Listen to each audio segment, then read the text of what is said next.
dès, av- dès avant ma thèse, c'est les femmes occitanes. Donc, je repasse un peu par ma théorie de moi. Je ne sais pas ce que vous en avez dit l'année dernière, mais pour moi, mes recherches sont basées donc justement sur le genre, la différence des sexes construite socialement, le questionnement de la vision androcentrique, la diglossie bien entendu, et sans oublier Virginia Woolf, dans une chambre à soi. Tout ceci pour, afin de rendre visibles les femmes et de travailler sur la relation entre les sexes afin de faire de cette relation un objet d'histoire. Donc, je me situe en histoire, hein, moi, en civilisation, et pas en littérature, forcément. Je vais donc, sous ces aspects, présenter les trois premières femmes et longtemps les seules femmes présentes dans la revue des langues romanes: Rose Anaïs Gras, épouse Roumanie, Léontine Mathieu-Waran, Lydie Wilson de Ricard. Et avant de parler d'elle, je vais dire quelques mots sur la revue des langues romanes, en particulier à ses débuts. Elle est éditée par la Société pour l'étude des langues romanes, société savante fondée le 12 avril 1869. Elle s'inscrit dans le mouvement romantique de redécouverte du patrimoine. Son intention était de publier la revue dès 1870, mais les événements de cette époque ont bloqué sa parution et le premier numéro daté d'octobre 70 ne sera diffusé qu'en avril 71. La société veut reprendre à Montpellier l'élan, comme le disait Jean-François tout à l'heure, l'élan donné par Mistral et le Félibrige. Les femmes sont présentes dans ces assemblées sans qu'elles soient obligatoirement invitées par des hommes, comme cela se pratiquait pour les autres sociétés littéraires, par exemple, à l'époque à Montpellier. Les liens avec le Félibrige sont soulignés dès les premiers numéros par la présence de Mistral et d'Aubanel. Les érudits se côtoient dans ces pages.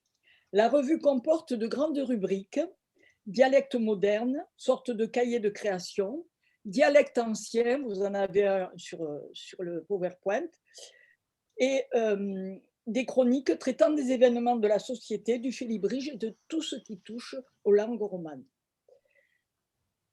C'est dans la partie création que se trouvent ces trois femmes. Notons que l'Almanach provençal de Mistral s'était déjà ouvert en 1862 à une première félibresse, la félibresse d'Aucoulou. L'année suivante, on verra la félibresse Rosa Anaïs de Malemort, qui signe Ludescu Cunage. Elle prend place, la première, dans la revue des langues romanes en 1875 avec la traduction d'un sonnet de Pétrarque. En 1877, Lydie Wilson de Ricard, née Dulciorella, y signera La Figuera, dédiée à Léontine Guaran, qui elle-même y figure avec sa Némose. Alors, je vais vous parler de Rosa Naïs Gras. Voilà. Elle est née donc à Malemort-du-Comtat dans le Vaucluse en 1841. Ses parents d'origine paysanne font partie des riches du village. Leurs idées sont progressistes et ils donnent de l'instruction à leurs filles, ce qui n'était pas forcément chose courante. Elle a un frère Félix, de 3 ans son cadet, qui deviendra célèbre en 1895 avec Les Rouges d'Aumiedjour, premier roman historique en provençal, traduit tout d'abord en anglais. Il traite du rôle prépondérant des clubs marseillais en 1793. Leur grand-père Pierre avait, sous la Convention, fait partie des milieux révolutionnaires du comtat. Le sonnet 142 de Pétrarque, traduit en provençal sous dialecte d'Avignon et des bords du Rhône, a obtenu le premier prix de sa catégorie, couronne d'Olivier en argent, offerte par la Société archéologique de Béziers lors du 5e centenaire du poète. Il est signé Rose Anaïs Roumanie. Ce sera le seul texte paraissant d'elle dans la revue. Alors là, ce n'est pas très visible, mais là, vous avez le sonnet en question entre deux pages de la revue des langues romanes. Mais elle est surtout connue pour avoir obtenu à Apt en 1862 le premier prix lors du concours organisé par les autorités ecclésiastiques pour l'ouverture aux fidèles de la crypte renfermant, selon ces autorités, les reliques de Sainte-Anne. Parmi les 46 pièces reçues par le jury dont faisaient partie Mistral, Jean-Baptiste Gault et d'autres félibres dont Roumanie, 19 sont des cantiques à Sainte-Anne. Rose Anaïs Gras a obtenu la violette d'argent.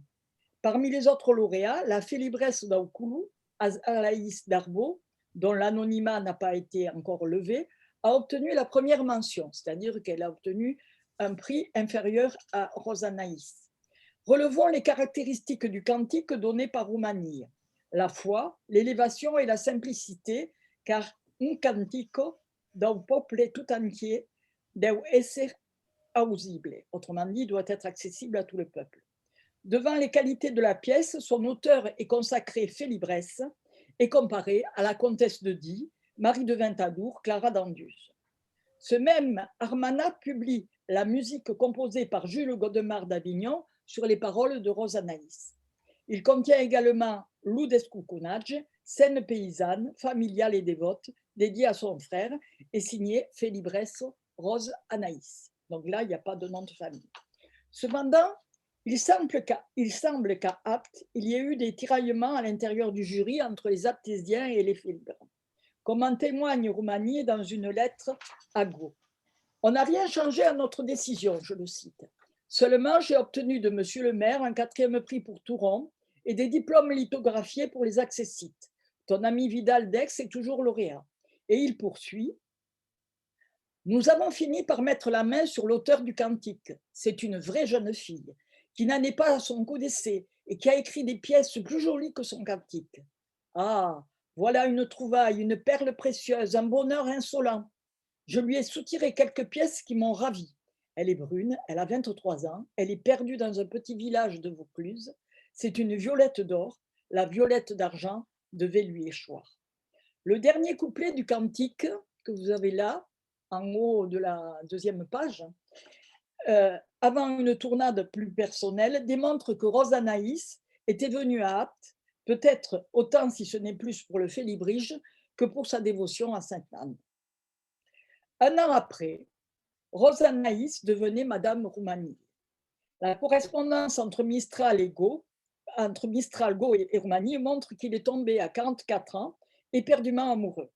Cependant, ce même cantique qui les a réunis va jeter une ombre sur leur paradis. Rose Anaïs l'a écrit dans la graphie des Félibres, mais celle-ci n'est pas du goût de tout le monde. Ainsi, les frères Artaud ne s'en prennent pas directement aux écrits de Mistral, mais prennent prétexte du cantique d'Apt pour engager une bataille que l'on retrouve dans la presse et surtout au travers d'un opuscule anonyme. Les Artaud et leurs amis accusent le jury d'Apt de tricherie. Roumanie recherche les auteurs de la brochure pour porter l'affaire devant la justice. Il retrouve l'imprimeur et l'auteur, mais Mistral, après avoir échangé de nombreuses lettres sur ce thème, notamment avec Go, conclut, je le cite, « Je me décide pour ma part à ne pas répondre.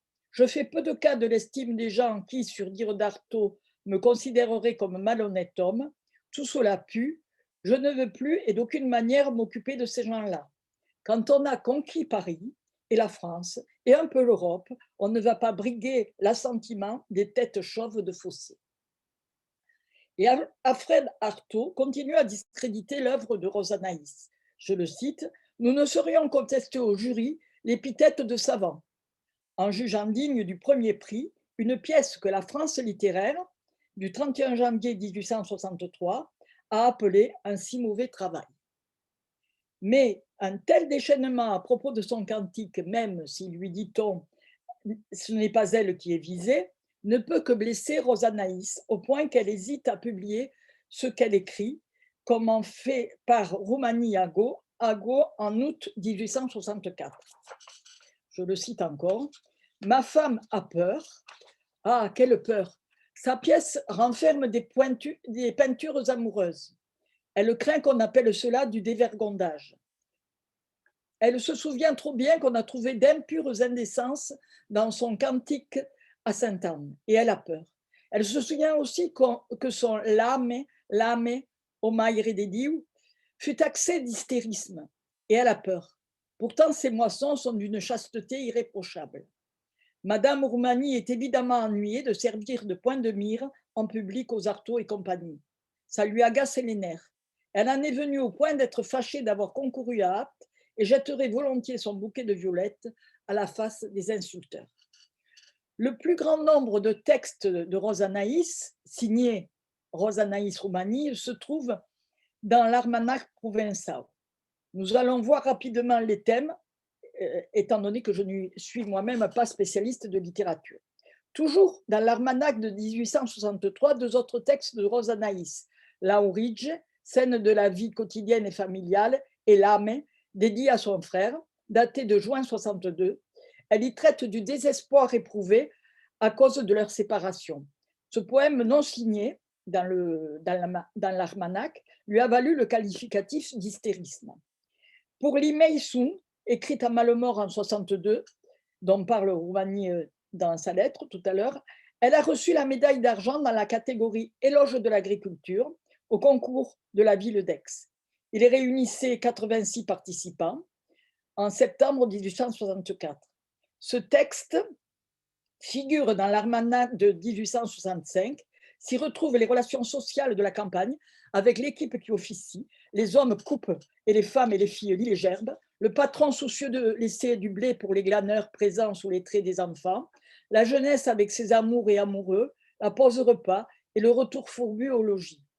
Pour ce qui est du dévergondage que cette pièce contiendrait, on peut la comparer au même thème traité par des poètes hommes pour voir ce qui est alors admis. Scènes de la vie quotidienne, familiale et dévote vont se succéder dans les almanachs provençaux, ainsi Loubresse en 63, en 64 La prière d'éléphant, Louprairi en 85, Louchambrou en 69, Louchi en 86. Entre-temps, elle est devenue mère en 1864 d'une fille Marie, en 65 d'un garçon Pierre Jean-Louis. Viendront Thérèse Marie-Félicie en 66 et Jeanne en 73. Mais comme beaucoup de femmes de ce siècle, elle a perdu sa première fille en bas âge, et peut-être le garçon, mais je n'ai pas pu vérifier. Témoins sont sonnés à Antoniette de Beucaire, écrit le 25 janvier 1865, et qui se termine ainsi dans les deux tercets. Je vous lis en faisant des coupures. Ô mort, espace la chatte uruso che fagliese gades pietoso, dinse la gloria de si vientans. Macieu, maire, pauvre femme, que bagne en vain de milagremo, l'ubres uege de mon infâme. Elle continue cependant à écrire et à publier dans l'Almanach provençal. Elle remercie ainsi Marie Azalaïs Martin d'Arbaud, la princesse d'Aucoulou, qui a écrit un poème de consolation avec un chant de pèlerinage à Saint-Jean. Ce saint, très vénéré en Provence, est invoqué dans ces temps de sécheresse pour faire venir la pluie. Elle publie ensuite en 69 La Masque du Capellan, qui mêle amour, superstition et religion. En 1871, elle rompt avec ces thèmes et compose un sonnet patriotique français, Livo Luntari, pour délivrer le pays. Elle n'est pas la seule, j'en ai trouvé une autre, mais je ne l'ai pas retrouvée pour cet article, félibresse à écrire sur ce thème. L'œuvre de Rosanaïs, en particulier dans l'Almanach provençal, n'est pas, surtout pour les femmes, marginale. En 1885, une de ses filles, Thérèse, devient reine du Félibrige à 18 ans. Il semble donc que des 4 enfants en Roumanie, seules les 2 filles les plus jeunes soient arrivées à l'âge adulte. Jeanne partira en Amérique avec son mari. Quant à Thérèse, elle s'est mariée avec Jules Boissière, journaliste parisien de Clermont-Lérault, et elle le suivra en 1882 au Tonkin, où il sera dans l'administration coloniale. L'année précédente, Joseph Roumanie est mort à 73 ans et il a emporté avec lui la Violette d'Apt, pris de sa femme lorsqu'ils ont fait connaissance. Il s'occupait de la librairie qui éditait entre autres l'Almanach provençal et Rosanaïs prend alors le relais. Elle a 50 ans et tient le magasin de la rue Saint-Agricole à Avignon et de retour du Tonkin. Veuve elle aussi, sa fille va partager cette charge. Rosanaïs est morte en 1920 à 80 ans et Jouveau, historien du Félibrige, écrit d'elle: elle avait une œuvre, mais surtout, elle avait assuré la parution de l'Almanach provençal contre vent et marée depuis la mort de son mari. En 1926, Lou Fleuregge d'Avignon, c'est-à-dire le Félibrige local, organisa à Malemort du Comtat une fête pour l'inauguration d'une plaque sur la maison natale du, je cite, Capoulier Félix Gras et de sa sœur Rosanaïs Romanide. Elle n'a, à notre connaissance, pas publié de recueil regroupant ses écrits, et lorsque son nom est mentionné à côté d'autres félibresses, c'est pour sa cantate date. Elle hésite à publier des textes qu'elle a écrits, mais qui peuvent sembler hors de la morale pour une femme. Nous la retrouvons dans l'anthologie de François de Lille, Chant des Félibres, poésie provençale traduite en vers français. Vous avez sa première page là. En 1881, avec la Sourcière du Castellar et la Chambrou, la Chambrette, aux côtés de Lazarine, Léontine Guaran, Madame Darbo, Madame Xavier de Ricard, Delphine Roumieux et la félibresse de la Travesso, dont je ne sais toujours pas qui elle est. Dans celle de Constant Hergnon en 1883, elle est présente par Lou Chambrou et Livo Montari, aux côtés de Lazarine Daniel, Léontine Guaran et Madame Darbo. Coincée entre la notoriété de son mari et celle de son frère, lui restait-il un espace à elle pour la postérité? On peut se le demander en la retrouvant référencée dans le chapitre consacré à son mari, dans le dictionnaire des auteurs de Languedoc de 1800 à nos jours, paru en 1994. Heureusement, l'auteur a depuis corrigé. Je passe maintenant aux deux autres félibresses. C'était toutes les trois des félibresses. Elles faisaient partie des 5% de femmes qui étaient sur les cartes à Béo à l'époque. Lydie Wilson de Ricard et Léontine Mathieu. Elles peuvent être toutes les deux considérées comme languedociennes, la première vivant à Montpellier, la seconde à Alès et Nîmes. Elles font paraître des poésies dans la revue des langues romanes en 77 et 78 pour Lydie et en plus en 79 pour Léontine. Ces deux félibresses ont eu des vies qui sont de véritables romans. J'ai consacré ma thèse donc à Lydie Wilson de Ricard. Léontine Loriol Guaran Mathieu, que l'on disait née à Alès, m'a intriguée et je suis avec une autre chercheuse du Gard, Marinette Mazoyer, partie à sa recherche. J'ajoute qu'elles se sont connues, qu'elles ont assisté à la Saint-Estelle d'Avignon en 76 et 77 et aux différentes initiatives du Félibrige et de la Société des langues romanes.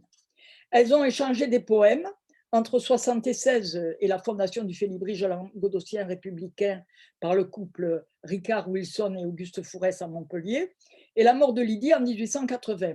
Vous avez là Abriou, qui a été publié dans la Lausette de 77 et qui est dédié à Madame Louis-Xavier de Ricard, et à côté la fin de la Figuera, qui a été écrite par Lydie de Ricard pour remercier la félibresse d'Arène. Donc, Léontine a écrit lors de la mort de Lydie un long poème dédié à Louis-Xavier de Ricard, La Fade d'Aulest.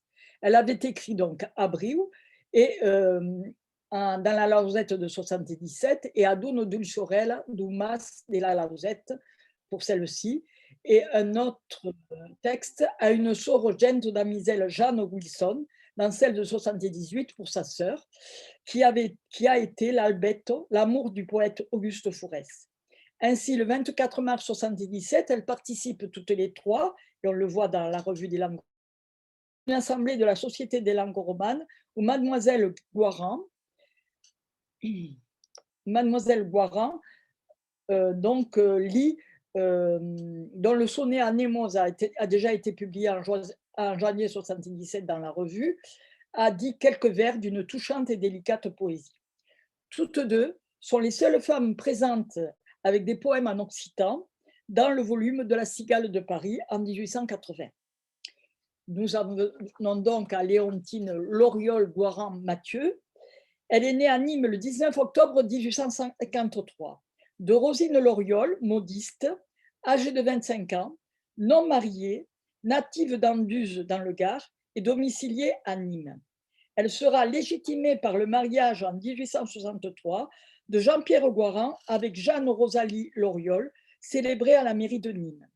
Son frère et son aîné de 10 ans, fils de ses deux parents qui vivaient en union libre, vient alors de mourir et ce mariage a pour but d'illégitimer les deux enfants. Vous avez là l'extrait d'acte de naissance de Léontine Loriol, à Nîmes, et pas à Alès, comme cela a été dit jusqu'à présent. Jean-Pierre Gouaran est un avocat, historien du Gard et en particulier d'Alès, et homme politique républicain. Il avait été conquis par le mouvement félibréen auquel il participa avec sa fille, son unique enfant vivante, dont il s'est occupé de l'éducation dans les livres, c'est un grand lecteur d'Hugo, et dans la campagne d'Alès en faisant des randonnées. Elle est également la cousine de Maurice Faure, républicain modéré qui fut député et sénateur de la Drôme, puis ministre de l'Instruction publique et des Beaux-Arts, quelques mois entre 1910 et 1911. Il fut un des fondateurs de la Cigale et de la Société des Faits libres de Paris, et avec Paul Arène et Théodore Aubanel, à l'origine de la Félibrée de Sceaux. L'année de parution du volume de poésie de Léontine, L'Irisaine de l'Alzou, en 82, correspond à celle de son mariage avec Émile Mathieu. Ce mariage est salué dans le Capelle Nuviao de la Félibresse d'Arène par, et je ne les cite pas tous, Gossin, Mistral, Fourès, Aubanel, Leiris, Maurice Faure, Louis-Xavier de Ricard, Arnabiel, Rougneux, Astruc, Tavan, Lisbonne, etc. Son mari a été le premier receveur municipal de Sète, où naîtront leurs deux enfants, André en 1884 et Eva en 1885. Léontine participe dans le port héroltais aux préparatifs de la fondation du Félibrige avec Joseph-Henri Castelnau, avant un retour précipité à Alès. En effet, son mari est accusé d'avoir puisé dans la caisse des écoles, ce dont il sera blanchi un an avant son décès prématuré en 1891. Voilà, mais les articles n'ont pas la même grandeur quand on l'accuse et quand on le blanchit. À partir de là, elle participe aux initiatives du Félibrige, notamment les fêtes d'inauguration du buste de la Farallée en octobre 1889, mais ses écrits sont moins nombreux, si ce n'est arrêtés après le décès de son mari. En 1911, c'est au moment où son cousin est ministre, elle reçoit les insignes d'officier d'académie en tant que femme de lettres. Lors de sa mort en 1923 à Alès, le Félibrige, en la personne d'Alcide Blavet, lui rend hommage. C'est donc tant qu'elle était fille qu'elle a enchanté ses auditeurs et ses lecteurs. Elle avait indiqué son choix de dialecte, provençal d'Avignon et des bords du Rhône, en 1877, au bas de Bello Primiero, dédié à Ernest Roussel et publié dans la Revue des langues romanes, tout comme Nemosa, que vous avez à côté. En 1878, elle y publiera Calabru, et en 1979, Mort du Nimundello, Coquillette à Florian. Elle a participé en août 1976 à la Félibréjade du château d'Arène, sur les bords de l'Alzou, au milieu de nombreux félibres. Elle y ressuscitera Laussélouné et portera désormais le nom de Félibresse d'Arène. La Revue des langues romanes rencontre en 1877 de cette journée qui montre bien l'ambiance, vous pourrez le lire sur la revue parce que c'est un peu long, mais ça montre bien l'ambiance du Félibrige dans ses fêtes et avec la poésie et le théâtre, en particulier Romieux lisant le Pan del Peccat d'Aubanel. C'est au bord de l'Alzou d'ailleurs que naîtra l'amitié de Léontine avec le félibre blanc Louis Romieux. Je rappelle que son père était républicain, qui la compare à Antoinette de Beaucaire. Alors, on a, elle, dans l'Irisaine de l'Alzou, elle fait grand merci au chancelier du Félibrige, Louis Romieux. Donc, elle participe au journal qui crée à Montpellier, le Dominique, et qui prendra ensuite le nom de La Cigale d'Or en devenant le journal de l'Escole Félibrenque d'Alès. Léontine y écrit des pourtissous, c'est le cas dans le Dominique là, article de une en forme de lettre à Mireille, où elle décrit les scènes de la vie populaire, par exemple la foire au cocon d'Alès. Elle avait obtenu en septembre 1877 le prix de Provence pour l'Isarène en Arles, au concours organisé par la Cigale de Paris. Elle assiste avec son père au banquet de cette même cigale à Paris en 1978. En 1979, elle obtient une médaille d'argent de la Société artistique et littéraire de Béziers pour la Draille Florido, promenade un jour d'automne vers Saint-Germain près d'Alès. Ses poèmes paraissent aussi dans l'Almanach des Languedoc d'Arnabiel en 77 et 78, La Lausette en 77, 78 et 79, l'Almanach provençal de 77 avec en particulier Vuljean Apresse dédié à Mireille Roumieux et dont le sujet est Antoinette de Beaucaire, 78 avec le sonnet Sus une Estelle signé Félibresse d'Arène et Plagne d'après une estampe. En 79, Trioulé à une Néfan, les mémoires littéraires et scientifiques d'Alès publient Calabrum, dédié à Joseph Lisbonne d'Alès. L'Irisin d'Elalzou ont obtenu le premier prix du concours poétique des Fêtes latines de Montpellier, institué en 1878 par la Société des langues romanes et présidée alors par Mistral. Elle reçoit en récompense une statuette représentant Polymnie. La Provence artistique que vous avez ici avait consacré une page complète, en 2 pages, mais ça fait bien la valeur d'une page, à cette œuvre. Élie Rousseau y commente la poésie de Léontine ainsi. La poésie de la Félibresse d'Arène est triste quelquefois, mais forte toujours. La Félibresse d'Arène est donc un tempérament robuste en poésie.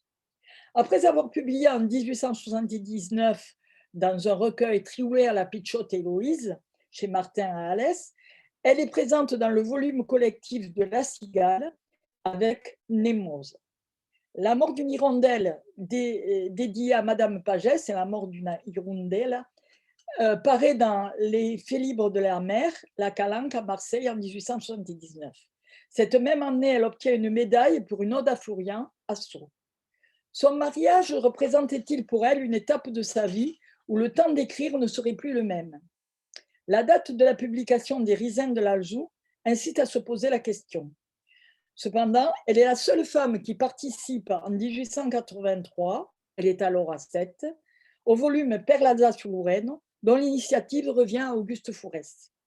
Son recueil Les Risins a été édité par Aubanel Frères à Avignon et Maisonneuve à Paris, donc en 82. Il rassemble ses poésies dont nombre ont déjà été publiées d'août 76 à février 1882. C'est écrit sur la dernière page de ce recueil. Chaque poème est dédié à son père, sa mère, ses amis et les faits libres languedociens et provençaux, comme Aubanel et Mistral et Roumieux, mais aussi à Roqueferrier de la Revue des langues romanes. Ces poèmes et ces textes ne sont pas engagés, comme nous le verrons pour Eddy. Il semble qu'elle n'ait pas écrit en français. Toutes deux s'intéressent à la traduction en occitan ou à partir de l'occitan. Léontine de textes de Ferdinand Cartérade et d'Ernest Roussel, Lydie adapte les textes d'auteurs qu'elle a appris à aimer en Angleterre et des troubadours Marcabru et Guillaume de Figueras, ainsi qu'elle traduit la Cançó de la Cruzada. C'est des traductions. Comme d'autres influencées par Pétrarque et le Parnasse contemporain, elle compose des sonnets. J'en viens maintenant donc à Lydie Wilson de Ricard. Elle est née à Paris dans une famille d'origine écossaise par son père et flamande par sa mère. Elle était l'aînée de 3 enfants. Sa sœur Jeanne avait 2 ans de moins qu'elle et son frère Georges, 5. Bien que Louis-Xavier de Ricard les dise de famille protestante dans la préface au recueil posthume de ses œuvres, ils ont tous les 3 reçu le baptême catholique en l'église de Saint-Germain-l'Auxerrois à Paris. Les parents Wilson, son père était commissionnaire en marchandises, c'est-à-dire qu'il faisait du commerce international, et sa mère ne travaillait pas, sont tous deux des amateurs d'art. Lydie est une amie d'enfance de Louis-Xavier de Ricard. Les 2 familles étaient voisines à la campagne en bord de Seine et avaient des relations à Paris. Louis-Xavier de Ricard était marquis, son père né à Sète, général de Napoléon, et son grand-père royaliste, commandant du port de Sète, avait fui la Révolution en 1793. De plus, ils étaient apparentés avec la famille Bonaparte. Lydie paraît avoir reçu l'éducation donnée aux filles de son milieu social auprès de sa mère et avec des précepteurs. Cette éducation lui a permis d'acquérir une culture très poussée. Elle a fréquenté le salon littéraire de la générale de Ricard, c'est-à-dire la mère de Louis-Xavier, qui était la 2e femme de son père, sous l'Empire finissant. au temps de la fondation du mouvement poétique Le Parnasse contemporain par Louis-Xavier de Ricard et Catulle Mendes. Lydie a effectué un séjour en Angleterre en pension à excusez mon anglais, que je n'ai pas, Kennywood, au centre du pays, dans le comté de Warwick.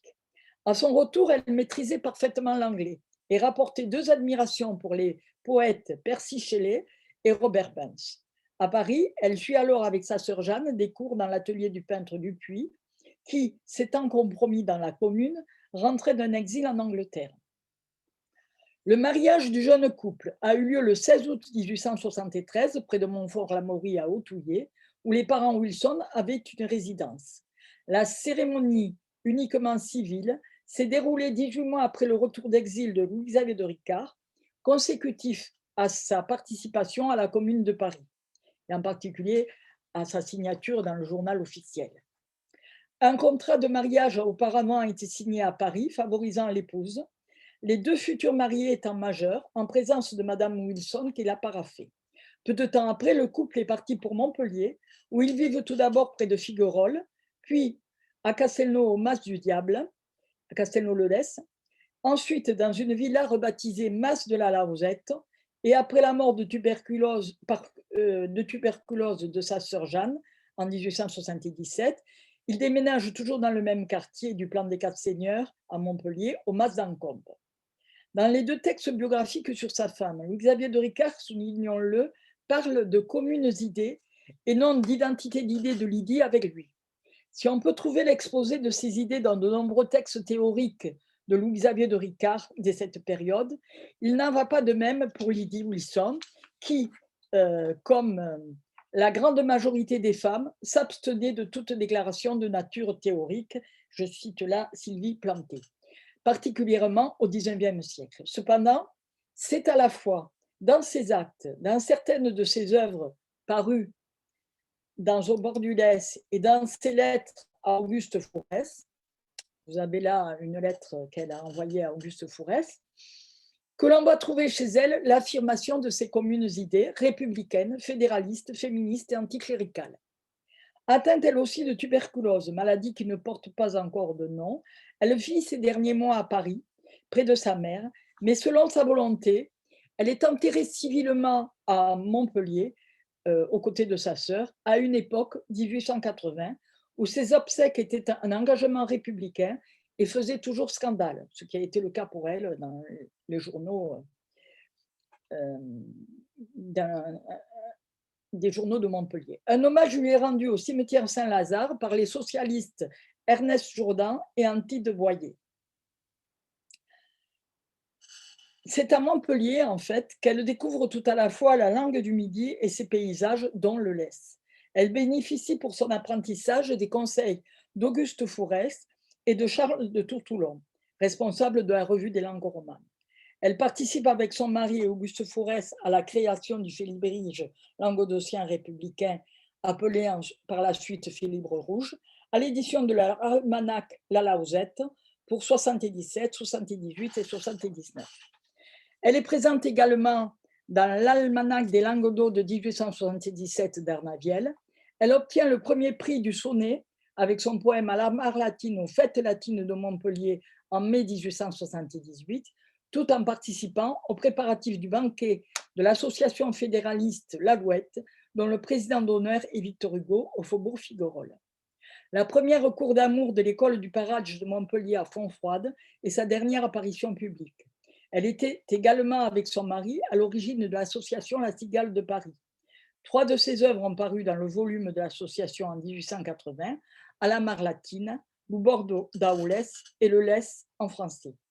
Elle laisse une œuvre, donc en français et en occitan, publiée en 1891 à Paris chez Le Maire, sous le titre qu'elle avait choisi, Au bord du Lez, et cette édition a été faite par son mari. Elle entretient donc une correspondance importante, notamment avec Auguste Fourès, son parrain en Félibrige, amoureux de sa sœur Jeanne, qui dédie aux 2 sœurs de nombreux poèmes.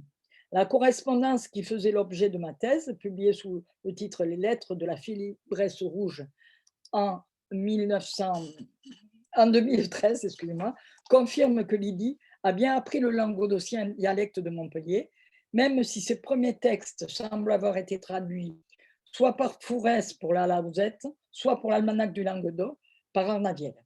Sa Migrane, parue dans la Lausette de 1877, et dont au moins 3 versions existent en français, dont une parue à Paris dans le Musée universel en 1875, vous avez quelques extraits là, et parsemée de mots occitans sans traduction, a inspiré le seul poème en occitan de Napoléon Pérat, l'historien du catharisme, et ce poème, paru dans la Lausette de 78, a pour titre Adona Graciorella Milgrana Felibres de la Lausette.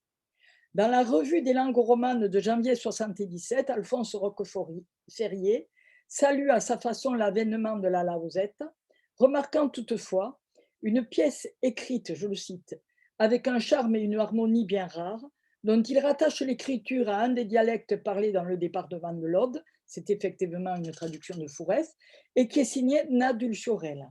La note semble indiquer qu'il pense à un pseudonyme de Xavier de Ricard.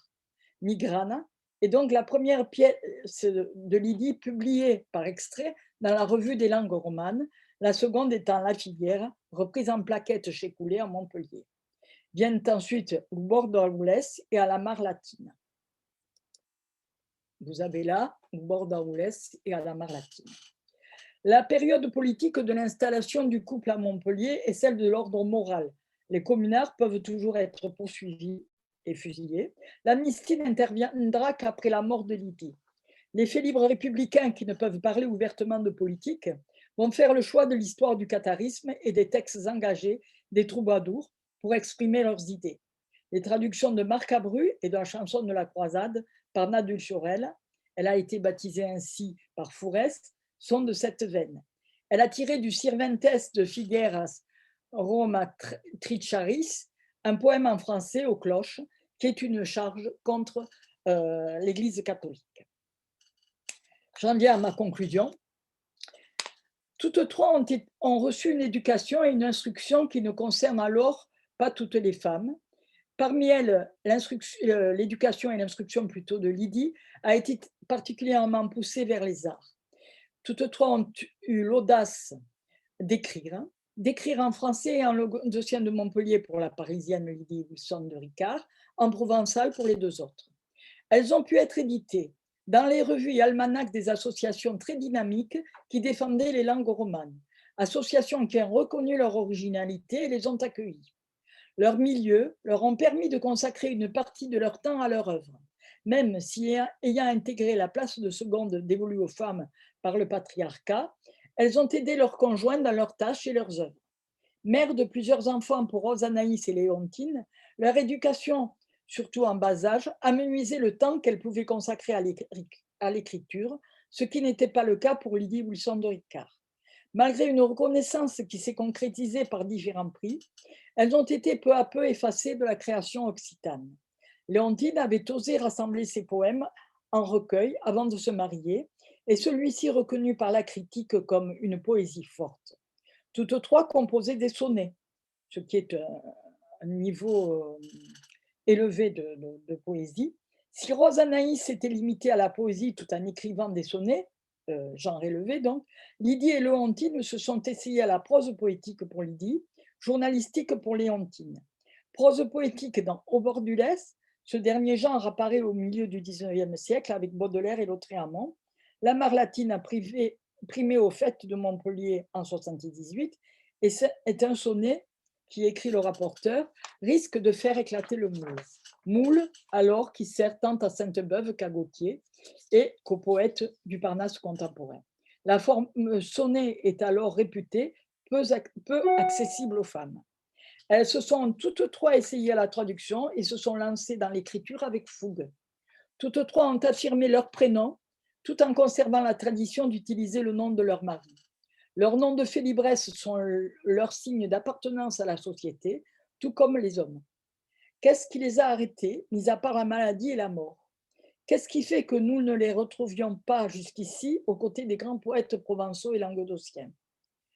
Dans ce qui a été présenté ici, nous retrouvons à l'œuvre le discours androcentrique qui va les effacer. Rose Anaïs Gras a eu une œuvre, mais pour l'historien du Félibrige, c'est surtout une mainteneuse qui a permis l'édition de l'Almanach provençal. Quand on inaugure une plaque sur sa maison natale, c'est pour honorer le Capoulier et sa sœur. Elle n'est même plus félibresse.